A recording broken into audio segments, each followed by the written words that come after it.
Today our topic is, आज का जो हमारा विषय है, परमेश्वर के पर्वत पर कौन बस सकता है। निकालेंगे ज़बूर, भजन सहायता, साम चैप्टर 15, और इसकी 5 ही वर्सेस हैं, 5 ही वचन है, 5 पर ही हम गौर करेंगे। घर जाके पढ़ लेना, सब मेरी तरफ इधर देखेंगे, मैं पढ़ूंगी। हे परमेश्वर, आई रिपीट वंस अगेन, आज का जो हमारा विषय है वो ये है कि परमेश्वर के पर्वत पर कौन बस सकता है, कौन बस सकता है। सीखेंगे इसको, जिसको सीखने के लिए मैं पढ़ने जा रही हूं आपके बीच में भजन सहायता ज़बूर साम 115, उसकी 5 आयतें, 1 to 5, 5 इसके वचन है। 15 ज़बूर के 5 ही वचन हैं, 5 ही हम पढ़ेंगे।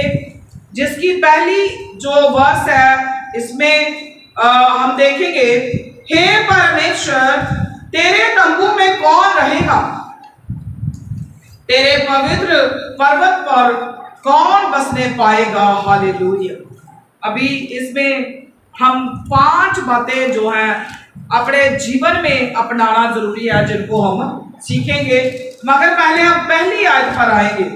दाऊद, अब हम पहले देखें पर्वत क्या है। किस किस को पता पर्वत क्या? हाथ खड़ा करो। माउंटेन, हिल, कुछ भी बोलो जो आपको इजी लगता है। दाऊद जो है वो परमेश्वर से पूछता है। कौन पूछ रहा है? दाऊद परमेश्वर से पूछता है कि तेरे तंबू में कौन रहेगा। वो क्वेश्चन पुट कर रहा है, क्वेश्चन पूछ रहा है परमेश्वर से कि परमेश्वर, तेरे तंबू में कौन रहेगा, तेरे पवित्र पर्वत पर कौन बसेगा। पहले लिखा, हे परमेश्वर, तेरे तंबू में कौन रहेगा, तेरे पवित्र पर्वत पर कौन बसने पाएगा। अब कौन कौन इंसान है, अब कौन है जो तेरे उस पवित्र पर्वत पर, तेरे तंबू में, मतलब तेरे निवास में, तेरे स्थान, तेरे साथ कौन निवास करेगा, कौन बसेगा, कौन जिंदगी गुजारेगा, कौन रहेगा। कुछ भी कर। ये क्वेश्चन है। 5 आयतें हैं, 5 वचन है। जो पहली आयत है उसमें क्वेश्चन है जो दाऊद परमेश्वर से पूछ रहा है। जो 4 आयतें हैं उनमें से हम 5 बातें सीखेंगे, जिनमें हम सीखेंगे कि कौन है जो पवित्र तंबू और पवित्र पर्वत पर बसेगा, वो कौन है। हम अपने जाएंगे। जैसे एग्जाम्पल भी है, ये दर्शाता है कि परमेश्वर तेरे साथ संगत जो है कौन कर सकता है। कौन कौन लोग तेरे साथ संगत कर सकते हैं, कौन तेरे निवास में रह सकता है, कौन तेरे साथ ऊंचाइयों में बस सकता है। समझ आ गया आपको विषय। अब हम दूसरी आयत पर जाएंगे। अब पहले मैंने क्वेश्चन पूछा था कि कौन लोग है ना। परमेश्वर तेरे साथ एक रास्ते में बंद कर कौन चल सकता है। ये भी हम कह सकते हैं कि प्रभु, जो तेरा रास्ता है, दाऊद कह रहा है, जो तेरा रास्ता है उसमें हमेशा तेरे साथ बंद कर कौन तेरे साथ साथ चल सकता है। मैं इसलिए आपको ज्यादा समझाती हूं कि आप बात को आपके दिमाग में बैठ जाए, आप समझ सको। ये क्वेश्चन जो है दाऊद परमेश्वर से पूछता है। वह लोग परमेश्वर के साथ चल सकते हैं जो समझ सके कि प्रभु यीशु मसीह ने मेरी खातिर खून का एक एक कतरा बहा दिया। पहली बात, कौन बच सकता है? पहले तो जो उधार पाए, विश्वास करे, समझ ले कि मेरे प्रभु यीशु मसीह ने मेरे लिए खून का एक एक कतरा बहा दिया है। और जो ये विश्वास अंगीकार करे, कबूल करते हैं और वह प्रभु के साथ साथ चलते हैं, उद्धार के कार्य को कांपते हुए पूरा करना, ऐसा कलाम में लिखा है, वो लोग ऐसा करते हैं। अब हम देखेंगे कि 5 बातें हमने सीखनी है जो आज हमने अपने जीवन में अपनानी है। 5 बातें जो इंसान इन 5 बातों को अपने जीवन में अपना लेगा, वो दाऊद के जो क्वेश्चन परमेश्वर से पूछा उसका जवाब है, वो उस तंबू में, उस पर्वत में बसेरा करेगा, रहेगा, राज करेगा, बसेगा, बंधा रहेगा, साथ साथ चलेगा, अपने परमेश्वर के साथ निवास करेगा। हालेलुया। सो हम जाएंगे 15 की दूसरी आयत हम पढ़ेंगे। इसमें लिखा है, वह जो खराई से चलता और धर्म के काम करता और हृदय से सच बोलता है। मतलब पहली बात, कौन लोग जाएंगे? वो लोग जाएंगे सच्चे ईमानदार लोग। लिख लो अपनी डायरी पे। फर्स्ट पॉइंट, परमेश्वर के तंबू में, पर्वत में वो लोग निवास करेंगे, बसेंगे जो सच्चे हैं और ईमानदार हैं। This is our first point. इसको आप लिख लो, सच्चे ईमानदार लोग। वह जो सच्चे लोग हैं, ईमानदार लोग हैं, धर्म के काम करते हैं और अपने हृदय से सच बोलते हैं, वो लोग वहां पर क्या करेंगे? निवास करेंगे। आज देखना है क्या मेरे जीवन में ये बातें हैं।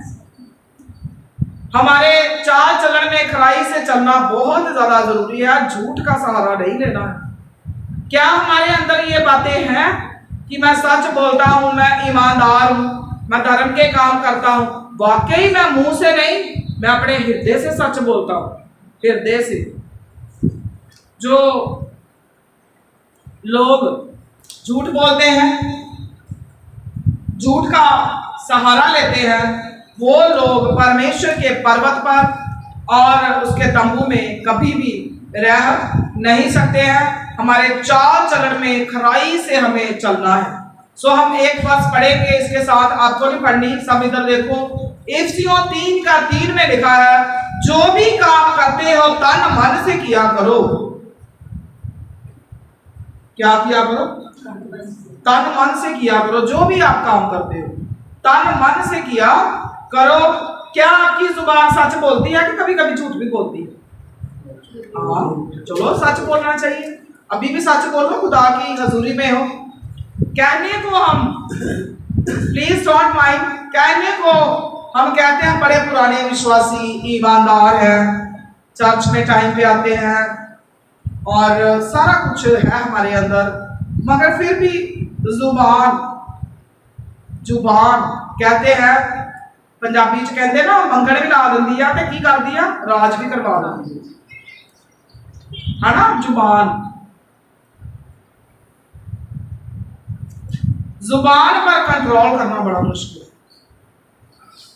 है। एक औरत थी, उसको लड़ने झगड़ने की बड़ी आदत थी, लड़ने झगड़ने की। एक बंदे से लड़ लिया, वो नहीं बोला, बेचारा दुखी हो गया, दूसरे से लड़ लो, तीसरे से लड़ लो, चौथे से, पंजवें, छठवें से। एक दिन अपने पति से भी बड़ा लड़ती झगड़ती थी, तो पति उसको छोड़ के चला गया। तो वो क्या, उसको फिर ना रहा नहीं जा रहा था गालों के बिना, लड़ने के बिना, गालियां निकालने के बिना उसका जीना मुश्किल हो गया। वो कुएं के पास बैठी जा, कुएं के पास बैठी, पास में उसने छोटे छोटे स्टोन्स रख लिए, पत्थर बोल लो, और बैठ के ढेर लगा के कुएं में फेंक के, आवाज आती ना अंदर से, पानी से आवाज आए, वो फिर गाली निकाले, फिर फेंके, फिर आवाज आए, फिर गाली निकाले। तो वहां पर बैठकर उसने अपना चस्का जो था, आदत जो थी, उसको वो कंप्लीट करके वहां से आई। कहने का मेरा मतलब है जुबान के इसमें हड्डी नहीं है मगर हड्डियां तोड़वा देती है। सुना होगा, हड्डी नहीं है मगर हड्डियां तोड़वा देती है।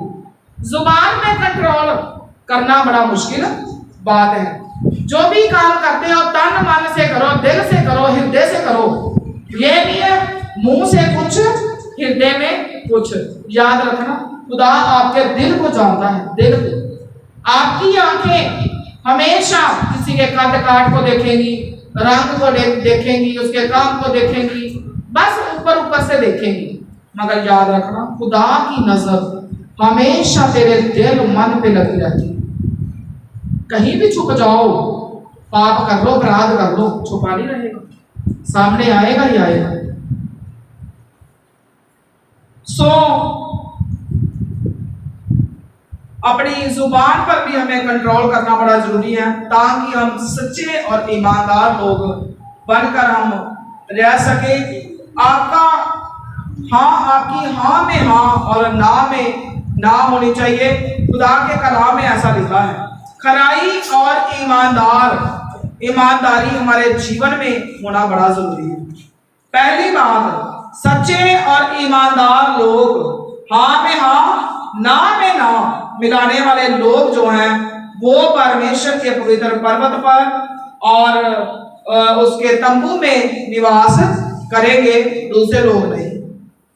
सेकंड पॉइंट पर आएंगे, दूसरों की बुराई निंदा ना करनी है ना सुननी है। जो अपनी जीभ से निंदा नहीं करता और ना अपने मित्र की बुराई करता और ना अपने पड़ोसी की निंदा सुनता है। हालेलुया। कई बहनों को चुगली करने की आदत नहीं होती, मगर सुनने की बड़ी होती है। कईयों को करने की भी होती है, सुनने की भी होती है।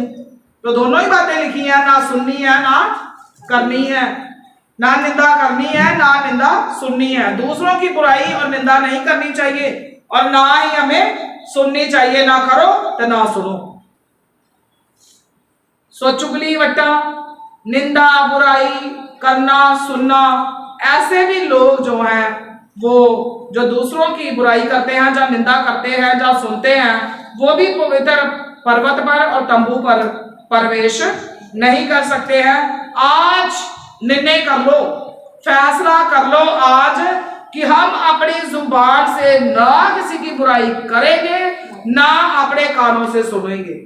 अगर तो आप पवित्र पर्वत पर और पवित्र तंबू में आप निवास करना चाहते हो, बसना चाहते हो, तो निंदा करनी, बुराई करनी और सुननी, ये दोनों ही आपको छोड़ने पड़ेंगे। अगर पवित्र पर्वत पर बसना है, पवित्र तंबू में बसना है, पवित्र पर्वत पर आपने बसेरा करना है, तो आपको सेकंड पॉइंट है, ना किसी की निंदा करो तो ना सुनो, ना किसी की बुराई करो ना बुराई सुनो। ये मैं नहीं बोल रही हूँ, खुदा के पाक कलाम ज़बूर 15 उसके 3 वचन में ऐसा लिखा है, आप सब पढ़ सकते हो। अगर तो आप खुदा के साथ राज करना चाहते हो तो ये 5 चीजें आज फैसला कर लेना है, प्रॉमिस कर लेना है, निर्णय कर लेना है, ठान लेना है कि मैंने अपने जीवन में पूरी करनी है। सो मुंह और जीभ को वश में रखो। मैं इसके लिए मुंह और जीभ को वश में रखो। मैं इसके लिए एक वचन पढ़ूंगी, कहूता 21 का 28 वचन, जो अपने मुंह और जीभ को वश में रखता है वह अपने प्राण को विपत्तियों से बचाता है। हालेलुया। जो इंसान अपने मुंह को, मुंह क्या है? लिप्स, जहां अंदर से जो आवाज आती ना, मुंह, कोई भी अंदर से आएगी आवाज तो मुंह से आती ना, है ना? तो जुबान, मुंह और जुबान को जो इंसान वश में रखेगा ना, वो किससे बचेगा? विपत्तियों से, परेशानियों से, मुश्किलों से, कठिनाइयों से वो इंसान बचा रहेगा, जो मुंह पर और जुबान में वश रखेगा। बहुत सारे लोग ऐसे हैं जो ऐसा सोचते हैं कि हम नॉन वेज खाएंगे तो हम अशुद्ध हो जाएंगे। अशुद्ध, जब आप मरकुस का अध्याय 7 पढ़ोगे, शायद 17 वचन से 14 वचन से जब आप पढ़ोगे तो उसमें लिखा है कि जो बाहर से अंदर जाता है, बाहर से अंदर क्या जाता है? खाने पीने वाली चीजें। जो बाहर से अंदर जाता है वो हमें अशुद्ध और नापाक नहीं करता है, मगर जो हमारे अंदर से निकलता है वो हमें नापाक और अशुद्ध करता है। अब चुगली करी, निंदा करी, बाहर से गई अंदर के, अंदर निकली बाहर, अंदर से निकली ना, ये चीजें आपको अशुद्ध और नापाक करती हैं, जो हमेशा के लिए आपके खुदा से आपको दूर कर देती है। चुगली, निंदा, झूठ, वल, फरेब, हत्या करनी किसी की, किसी को मारना, पीटना, बुरा करना किसी का, जो सारा कुछ मेरे भाइयों अंदर से निकलना। अंदर को साफ रखो, रोज इसकी सफाई करो और ताकि आप बचाए जाओ। जब आप नीति वचन 12 का 19 पढ़ते उसमें लिखा, सत्य बोलने वाले होंठ सदा टिकते हैं, परंतु झूठ बोलने वाली जीभ क्षण भर ही टिकती है। हालेलुया। जो बंदा देखना, दो बंदों की लड़ाई होगी तो जो सच बोल रहा है ना वो मरते दम तक बोली जाएगा कि मैंने सच बोला है। मगर जो झूठ बोलने वाले हैं ना वो आराम से टिक कर बैठ जाएंगे। झूठ बोलने वाली जीभ ज्यादा समय तक नहीं टिकती, मगर जो सत्य बोलने वाले होंठ हैं वो सदा ही टिके रहते हैं। पढ़ा करो जरा इसको, है कहावता 12 का 19 वचन रोज पढ़ो इसको, और उसके बाद कहावता 21 का 28 वचन रोज पढ़ो, ताकि आप अपनी जुबान पर और अपने होठों पर, अपने मुंह पर आप वश कर सको, इसको वश में रख सको।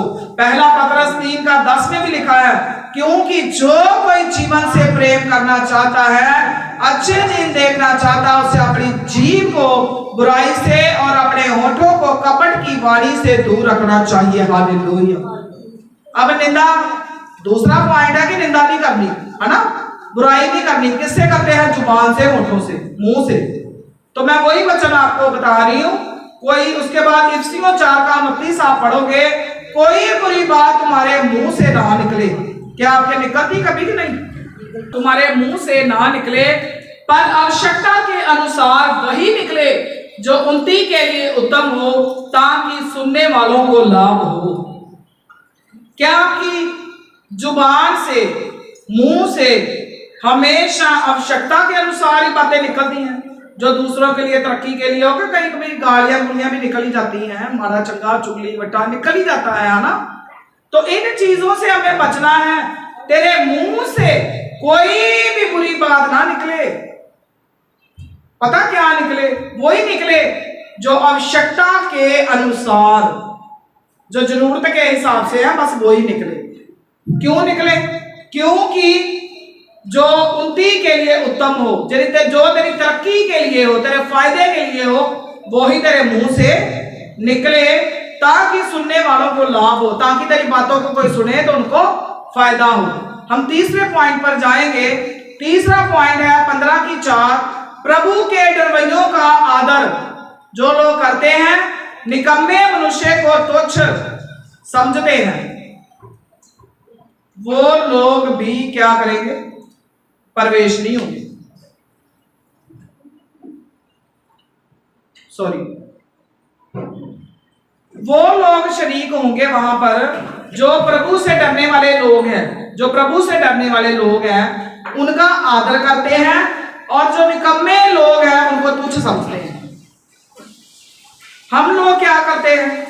जो लीडर हैं, है ना, जो लीडर हैं जिनके अंदर खुदा का डर खौफ नहीं है, जो उच्च मुकाम पर लोग हैं हम उनका आदर करते हैं, और जो खुदा के डरवैये हैं, खुदा के लोग हैं, उनको हम पीछे दर्जा देते हैं। ऐसा नहीं, खुदा के लोगों को आगे रखना है, और जो निकम्मे मनुष्य हैं उनको हमने पीछे रखना है। 15 की 4, परमेश्वर के साथ आगे बढ़ने वालों में ये गुण होना चाहिए, अपने परमेश्वर के साथ आगे आगे बढ़ना है। आज संसार में बुरे लोगों का आदर होता है, मगर साफ और परमेश्वर के डरवैयों को तुच्छ समझा जाता है। ऐसा है कि नहीं? परमेश्वर के डरवैयों का आदर करें, सच्चे और ईमानदार लोगों का भी आदर करें। तो ऐसा ही लिखा है ज़बूर 15 के 4 में, वह जिसकी दृष्टि में निकम्मा मनुष्य तुच्छ है और जो यहोवा के डरवैयों का आदर करता है। आपकी नजर में दुष्ट लोग जो है, जो प्रभु से नहीं डरते हैं, उनको अपने तुच्छ समझना है, उनको आगे दर्जा नहीं देना है। आदर किनका करना है? जो परमेश्वर से डरने वाले लोग हैं उनका आपने आदर करना है।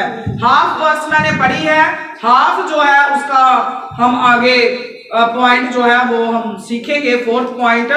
तो इसके लिए इस जो 3rd पॉइंट है मैं एक वर्स पढ़ूंगी, ज़बूर 16 का 3 वचन।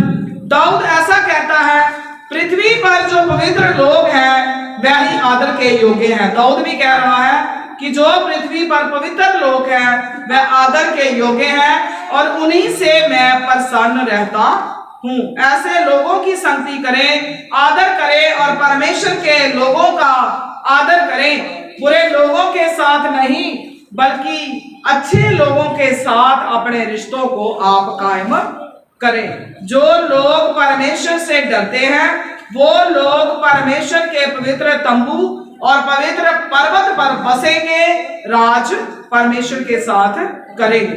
सो नेक्स्ट हम 4th पॉइंट पर जाएंगे। आगे 15 की 4 जो हाफ वर्स है उसको पढ़ेंगे। जो शब्द खाकर बदलता नहीं चाहे हानि उठानी पड़े। जो लोग शपथ खाकर प्रभु से प्रॉमिस करके सौ जिन्हों कह देने सौ खा के, जो लोग अभी लीडर हैं तो वोट्स डालनी है तो बड़ी बड़ी सौएं खाएंगे, बड़े बड़े प्रॉमिस करेंगे, मगर जब उनको सीट मिल जाएगी, जीत जाएंगे तो सारा कुछ डैमेज, खत्म, वायदे शपथ सब वो भूल जाएंगे। हो सकता है मे भी आपने भी कभी कोई शपथ खाई हो, कोई प्रभु से प्रॉमिस किया हो, आज वो भी अपने अंदर याद करो। हो सकता मान लो हम किसी से कुछ उधार मांगने के लिए जाते हैं तो उसको हम बोलते हैं, वादा करके आते हैं, करते हैं कि नहीं, वो वादा हम नहीं निभा पाते तो वो भी एक गुनाह है। गुनाह जो है बहुत तरह के हैं। ये नहीं शपथ कि कोई बाइबल चौक के ले आएगा तो आप हाथ रख के उसके ऊपर खाओगे तो वही शपथ है। शपथ मतलब प्रॉमिस, वायदा। जब आप वायदा बांध लेते हो मेरे अजीजों, समा बहुत ही बुरा आने वाला है।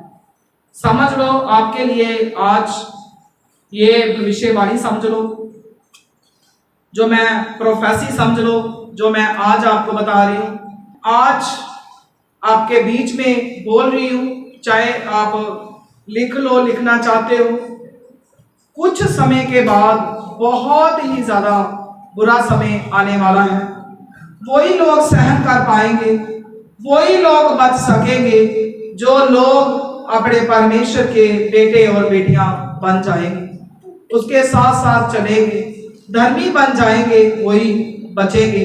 जब कोरोना आया किसी को पता नहीं था, बात समझ लो, ऐसे ही चुपचाप परेशानियां आने वाली हैं। जो बचना चाहते हो आप तो अपने प्रभु के साथ जुड़े रहो, वेटिंग में ना रहो कि परेशानी आएगी तभी मुड़ेगी। नहीं मेरे अजीजों, बदल जाओ। ना आपको कोई बचाने वाला होगा ना छुड़ाने वाला।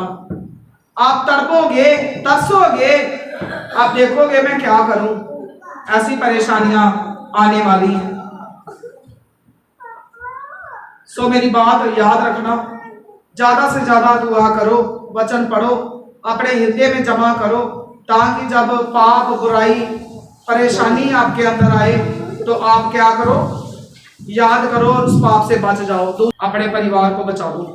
समा बहुत ही ज्यादा बुरा आने वाला है, बहुत समा बुरा आने वाला है, जो सेवकों के जरिए ही आपके तक ये बातें पहुंचेंगी, खुद ब खुद नहीं पहुंचेंगी।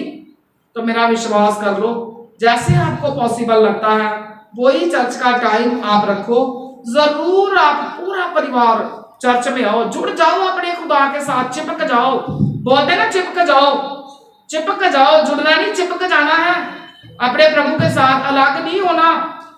अब मेरी तीसरी बात सुनो, ये समय जो है, इस समय में, कुछ ही समय में, इसी साल लिख लो अपनी डायरी पे, इसी साल बहुत सारे लोग तबाह होंगे, नाश होंगे, खुदा से दूर हो जाएंगे, घरों के घर तबाह हो जाएंगे, घरों के घर तबाह होंगे। वही बचेगा, वही बचाया जाएगा जो अपने खुदा के साथ चलेगा, अपने खुदा का बेटा और बेटी बन जाएगा ना, वो बचेगा, वो सहन कर लेगा। मगर अगर आप दूर होगे तो आप सहन नहीं कर पाओगे। मजबूत हो जो, मजबूत आप कैसे होगे? एक दीवार को अच्छी कंपनी का सीमेंट लगाएंगे, उसको पानी लगाएंगे, उसकी सही खुराक देंगे, तभी वो कायम रहेगी दीवार। आप भी अगर चाहते हो मैं कायम रहूं तो अपने वचन पढ़ो। जब भी गुस्सा आता है, बुराई आती है, बैठ जाओ दुआ में। बातों को ये प्रभु की आत्मा की ओर से आपको बातें बताई गई हैं। मेरे बहनों, मेरे भाइयों, मेरे बच्चों, समझ जाओ। बाद में आपको वक्त नहीं मिलेगा, फिर रोना कुर्लाना सिर्फ रह जाएगा। एक फॉर्मेलिटी के लिए चर्च में ना हो। जब आते हो कम से कम आधा घंटा, 1 घंटा रूम में भरकर सब दुआ करो, वक्त में आओ। उसके बाद गीत भजन और जो वचन है उसके बाद होगा। जरूर इन दिनों अपने आप को अपने प्रभु में बढ़ाओ।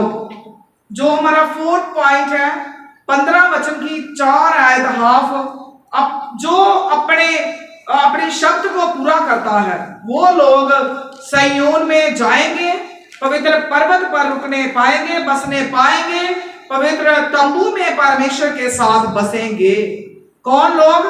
जो वादा करके शपथ खा के पूरा करते हैं। क्या आपने तो नहीं कभी खाई दसवंत देने की, जहां कुछ और काम करने की, जहां अपनी वाइफ के साथ, हस्बैंड के साथ, सेवक के साथ, संगत में आपने कोई ऐसा वायदा तो नहीं किया जिसको पूरा नहीं किया? आपने नहीं किया तो फिर आप पवित्र पर्वत पर और पवित्र तंबू में आप बस नहीं सकते हो।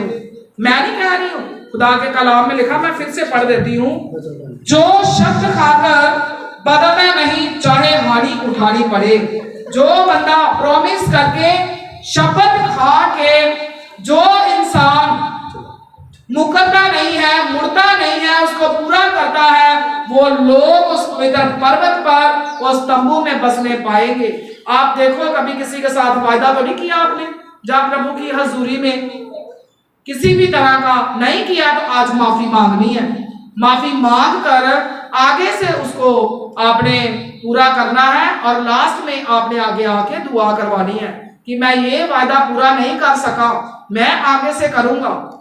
क्योंकि जो प्रभु के सेवक है उनको माफ करवाने का हक परमेश्वर ने दिया है। वो आपके लिए दुआ करते हैं। ये नहीं है यहाँ पर दुआ कर दी तो बस ठीक है, नहीं, बाद में भी हम आपके लिए दुआ करते हैं कि प्रभु इनको माफ कर। शपथ क्या है? वायदा, प्रॉमिस करके जब हम पूरा करते हैं। आपस में बहुत लोगों ने वादे करते, शपथ खाते हैं, मगर पूरा नहीं करते हैं, तो याद रखना आपके लिए कोई वहां पर ठिकाना नहीं है। अय्यूब के बारे में मैं एग्जांपल दे रही हूं। अय्यूब जो था 31 का 1 वचन, अय्यूब की किताब 31 अध्याय उसका 1 वचन, अय्यूब परमेश्वर से कहता है कि मैंने अपनी आंखों की शपथ खाई है। अय्यूब ने परमेश्वर के आगे शपथ खाई थी कि मैं किसी भी कुंवारी को बुरी नजर से नहीं देखूंगा और पूरा करूंगा। नजरों की भी शपथ खाओ, चाल ढाल की भी खा लो, सुनने की खाओ, सोचने की खाओ। अय्यूब ने क्या खाई? परमेश्वर के साथ उसने वादा कर लिया, मैं किसी भी कुंवारी को, किसी भी औरत को मैं बुरी नजर से नहीं देखूंगा। ऐसा अय्यूब ने वादा किया। क्या उसने पूरा किया कि नहीं किया? पूरा उसने वादा पूरा किया। उसके बाद दानियल ने भी वादा किया। दानियल की किताब 1 का 8 वचन, उसने क्या किया था? जब वह गुलामी में रहा राजा के पास, तो उसने कहा था ना कुछ खाना है ना पीना है। वहां का जो राशन पानी था, खाना पीना था, उसने नहीं खाया क्योंकि वो अशुद्ध था, तो उसने नहीं खाया। उसने भी प्रभु के साथ वायदा किया था दानियल ने, और उसने भी पूरा किया। क्या आपने कभी अय्यूब की तरह, दानियल की तरह वादा करना चाहा? जब आपने किया, अगर किया तो क्या आपने पूरा किया? जब पूरा किया है तो फिर तो दुनिया की कोई ताकत आपको सिय्योन में जाने से नहीं रोक सकती है, और आप परमेश्वर के तंबू में और उसके पवित्र पर्वत में आप राज कर सकते हो। आज आपने अय्यूब और दानियल की तरह आपने फैसला लेना है कि मैं प्रभु तेरे साथ वायदा करके पूरा करूंगा। परमेश्वर आपकी वेटिंग में है। आज उसकी आपने शरण में आना है और वादा करो और उसको पूरा करो।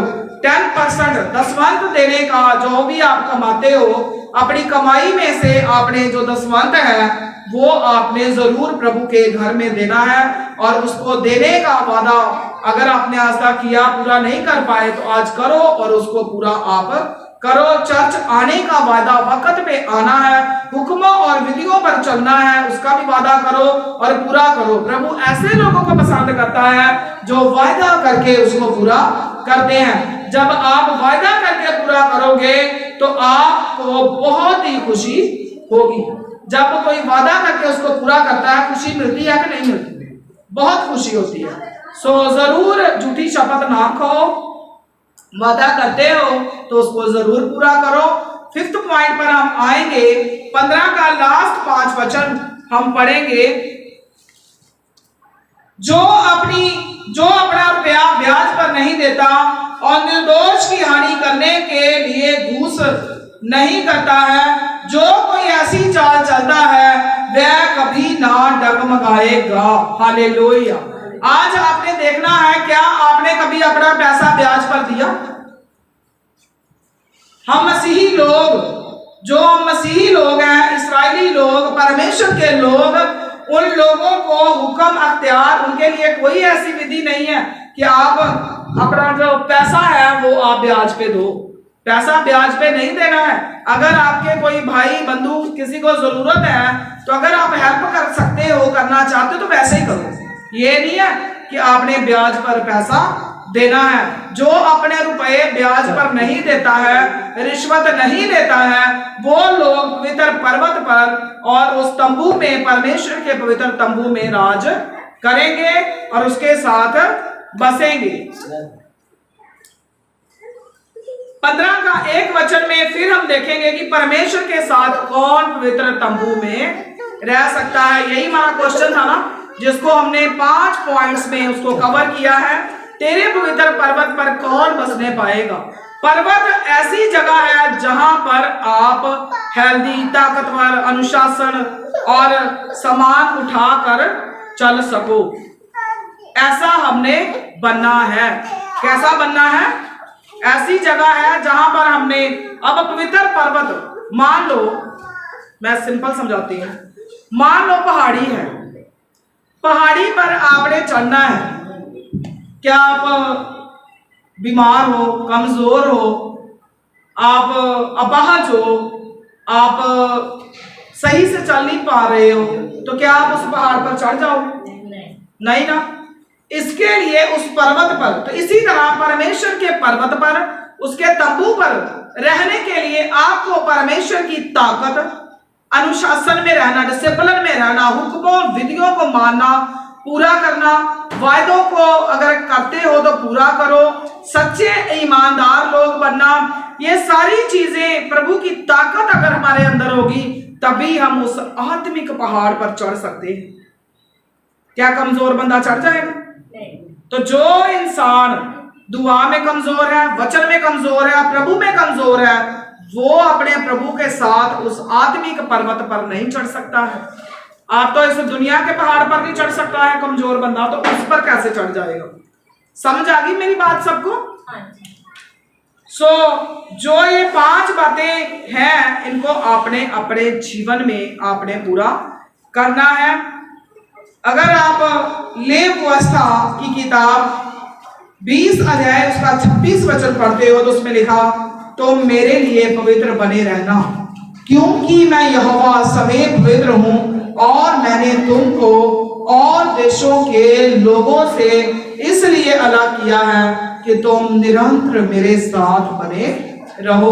आपका परमेश्वर आपसे कह रहा है कि आप पवित्र बनो, क्योंकि मैं तुम्हारा यहोवा, मैं भी पवित्र हूं।